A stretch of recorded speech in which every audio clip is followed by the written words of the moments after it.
Let's go. The Falcons did it. They extended the best running back in the world. You already know we represented Bijan Robinson, and the Falcons have agreed to a 3-year, $66.75 million extension that will make him the highest paid running back in NFL history.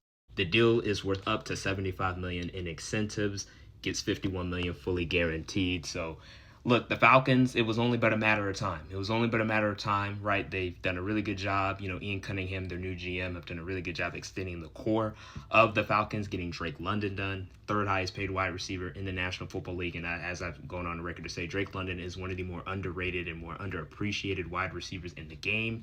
The only thing about Kyle Pitts is his consistency. Can he be more consistent? Because the talent is all there.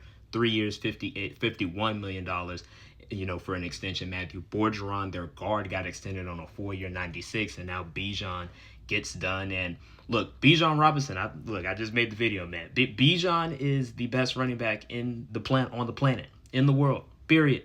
This is what makes him the best. You see the numbers. Since entering the league in 2023, he ranks first in scrimmage yards. He led the league last year in scrimmage yards last year. Since coming in the league first in scrimmage yards, he's first with receiving yards out of the backfield. He's third in rushing yards. The only guys that have more rushing yards since Bijan has entered the league is Saquon Barkley and Derrick Henry. And also rushes of over 10 plus yards, Bijan is third. So Bijan just clears just the category of what you want for a running back too. Just he's a complete football player, what he does out of the backfield, just his ability to just make special moves, make guys miss, the ability to break tackles, but not just tackles from DBs, but just, I've seen breaking tackles from Jared Verse, defensive linemen. Bijan is just special. I didn't even, really go into talk about, Bijan just as a more complete football player, just what he does too in pass protection.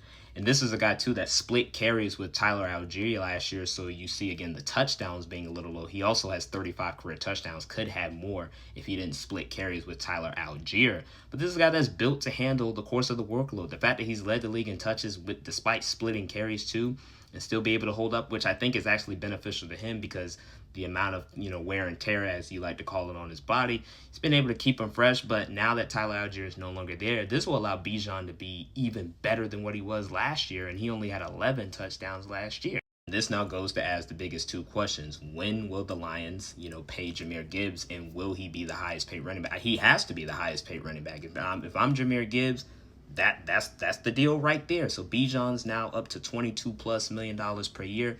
Jahmyr Gibbs should get more than what Bijan got. Will it be the same amount of years? Because Bijan got 3 years. Will Gibbs potentially get 4? That's also another question that we have to have. But, Jahmyr Gibbs has that argument. Even though Bijan, of course, has more of the scrimmage yards, Jahmyr Gibbs